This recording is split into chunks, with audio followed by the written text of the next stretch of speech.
O Senhor esteja convosco. Ele está no meio de nós. Proclamação do Evangelho de Jesus Cristo, segundo Mateus. Glória a vós, Senhor. Naquele tempo, Jesus pôs-se a dizer: Eu te louvo, ó Pai, Senhor do céu e da terra, porque escondeste estas coisas aos sábios e entendidos e as revelaste aos pequeninos. Sim, Pai, porque assim foi do teu agrado. Tudo me foi entregue por meu Pai, e ninguém conhece o Filho senão o Pai. E ninguém conhece o Pai senão o Filho e aquele a quem o Filho o quiser revelar. Vinde a mim todos vós que estáis cansados e fatigados sob o peso dos vossos fardos, e eu vos darei descanso. Tomai sobre vós o meu jugo e aprendei de mim, porque sou manso e humilde de coração, e vós encontrareis descanso, pois o meu jugo é suave e o meu fardo é leve.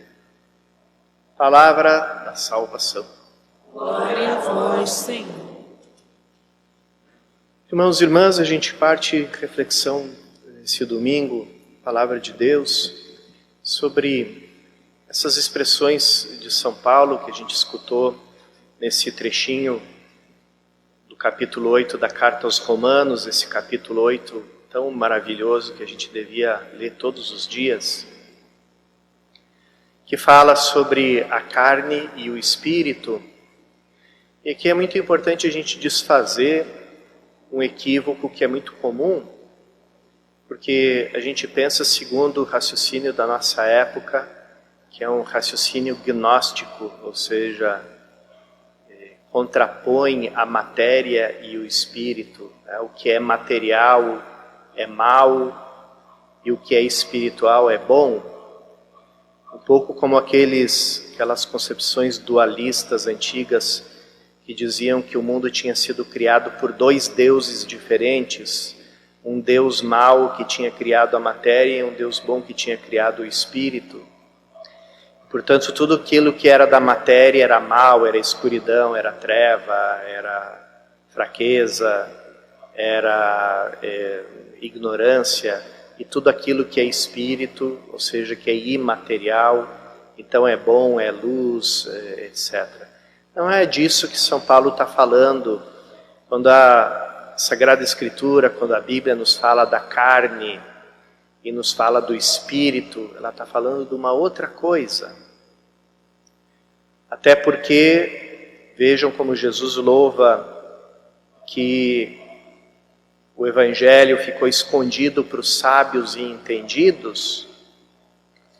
E os sábios e entendidos, segundo a lógica do Novo Testamento, eles participam da carne. Quer dizer, eles com toda a sabedoria, com a cultura, com a erudição deles, eles estão do lado da carne, não do lado do espírito. Então, o que quer dizer carne e espírito no Novo Testamento? A carne é tudo aquilo que é voltado para a morte, tudo aquilo que está destinado a morrer, as coisas que não participam da eternidade de Deus, mas que são passageiras, ficam no mundo, seguem a dinâmica própria da natureza. E isso inclui também atitudes do ser humano, a confiança nas próprias forças, a confiança na própria inteligência, a ideia de que a gente pode se auto-salvar. São tudo parte do raciocínio da carne.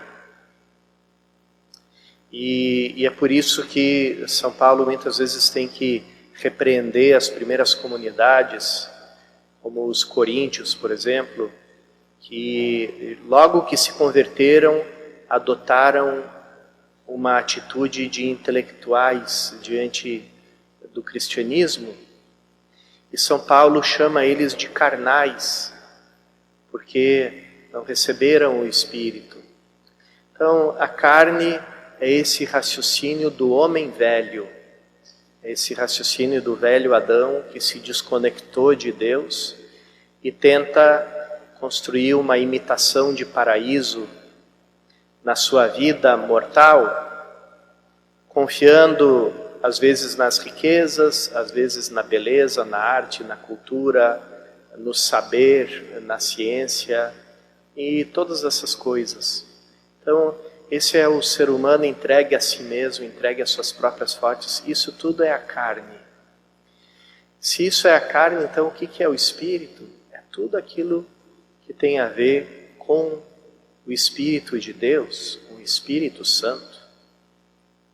Quando a gente fala, por exemplo, a nossa vida espiritual, se referindo à nossa vida de oração, nossa relação com Deus, a gente não está falando de coisas imateriais, porque às vezes até uma coisa material ela entra no mundo do Espírito. Vejam como é a liturgia.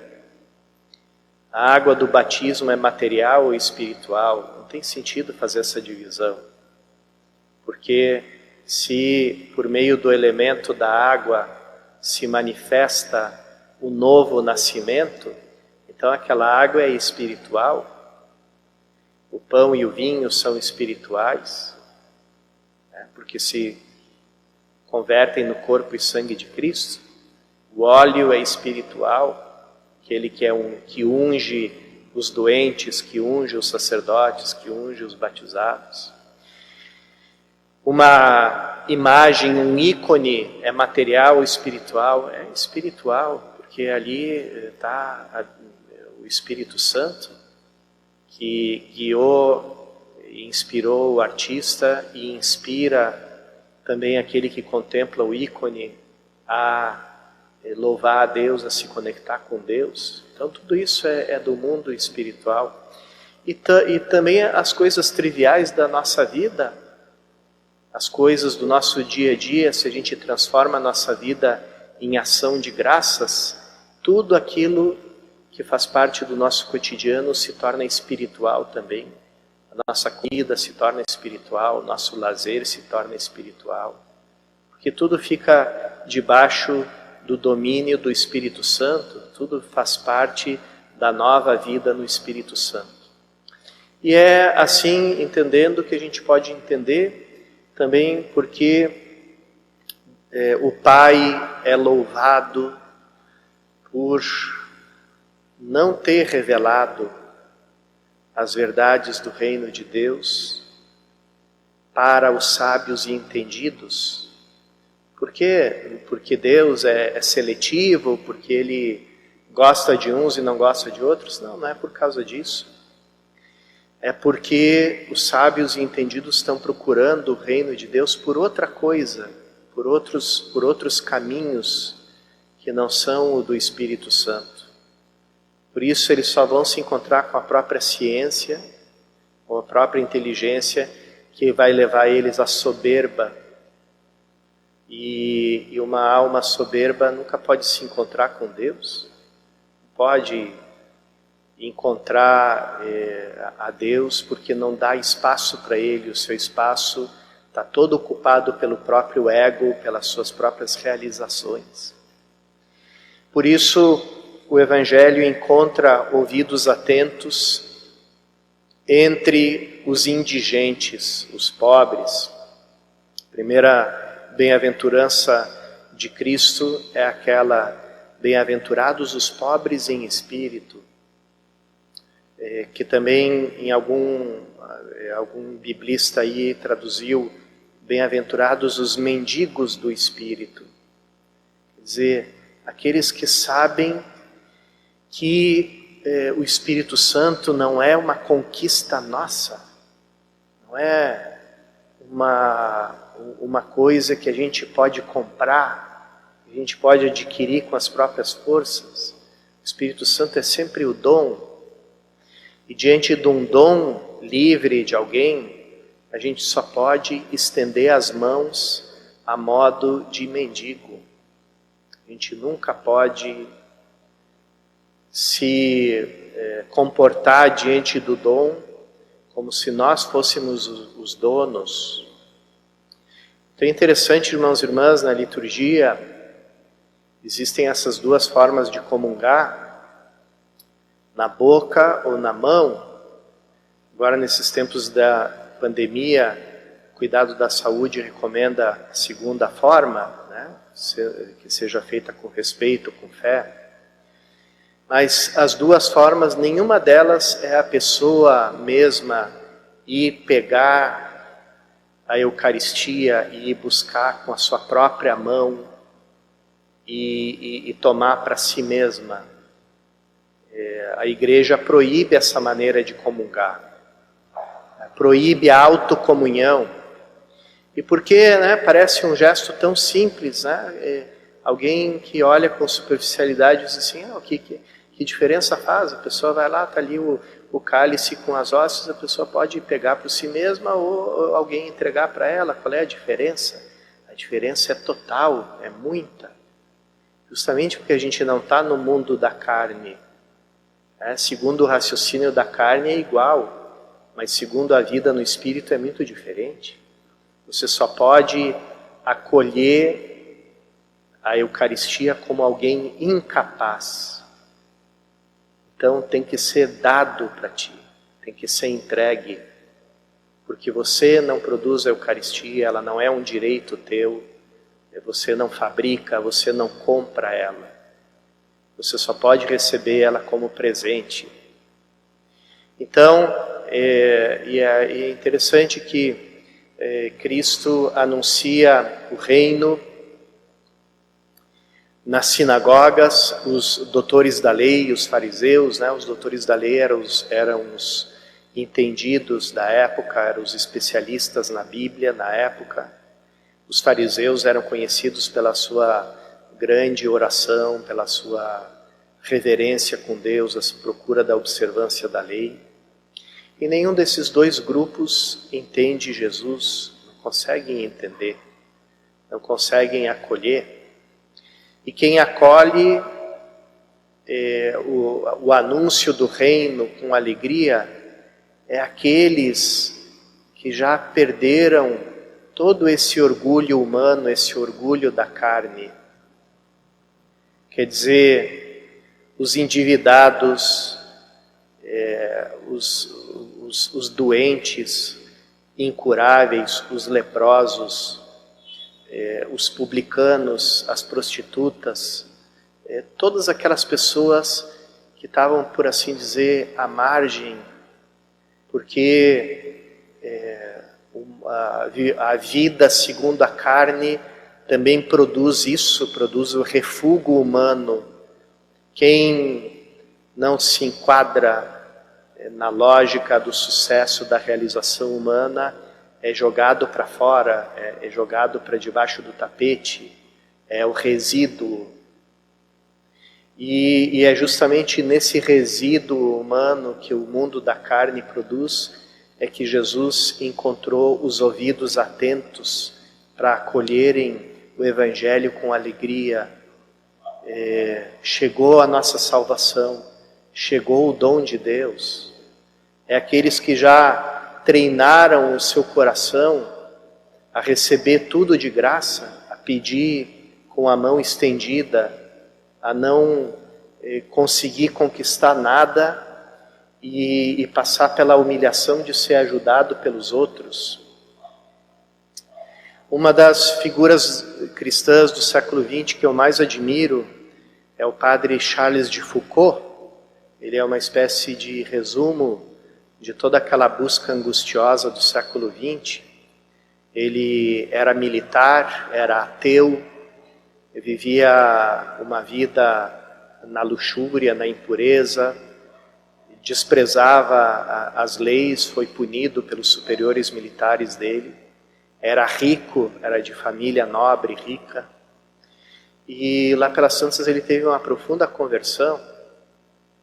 Depois dessa conversão dele, ele resolveu deixar tudo e ser um monge, um religioso, se ordenou sacerdote, viveu em alguns mosteiros, sempre procurando não ter nada, queria o despojamento absoluto, total. E ele conta na vida dele que ele disse: eu tive 3 conversões na minha vida. Uma, quando eu passei a acreditar em Deus e me tornei cristão. A segunda, quando eu deixei tudo, fui viver nos desertos lá do Marrocos, entre os tuaregues, vivendo entre eles, sabendo que eu não ia converter eles ao cristianismo, mas sendo a presença de Cristo no meio deles, o mais próximo que eles poderiam chegar de Cristo, estava eu lá, sendo Cristo para eles, com a minha amizade, com a minha ajuda, etc. E ainda tive que ter uma terceira conversão. Essa terceira conversão aconteceu quando eu fiquei doente e aqueles tuaregues pobres que eu tinha ajudado andavam quilômetros para ir num lugar buscar leite de cabra para me dar, para eu poder retornar minhas forças. Então, eu que queria ajudar os outros a carregar os fardos dos outros, de repente eu me tornei um fardo para os outros e tive que ser carregados por eles. E essa foi a minha terceira conversão. Quando eu aprendi, quando me foi tirado ainda aquele único que eu tinha, que era aquele orgulho de dizer: eu deixei tudo e eu para servir o outro. Não, agora é o outro que me serve e eu só posso ser um peso para ele. Que bonito isso, irmãos e irmãs. Então, é assim que o Espírito Santo vai transformando a nossa vida, vai nos tornando pobres, vai nos tornando indigentes, vai nos tornando mendigos do Espírito. E só assim a gente pode entender os segredos do reino de Deus que o Pai quer revelar por meio do seu Filho Jesus Cristo. Vamos pedir nesta Eucaristia a graça de nos empobrecer. Tá? Todos querem voltar à vida anterior à pandemia. Eu acho que não é esse o desejo que a gente tem que ter. A gente tem que ter o desejo de que essa pandemia não passe em vão na nossa vida, mas que quando ela terminar, a gente seja encontrado mais pobre, mais despojado, mais mendigo do Espírito, mais humilde, para poder acolher o reino de Deus.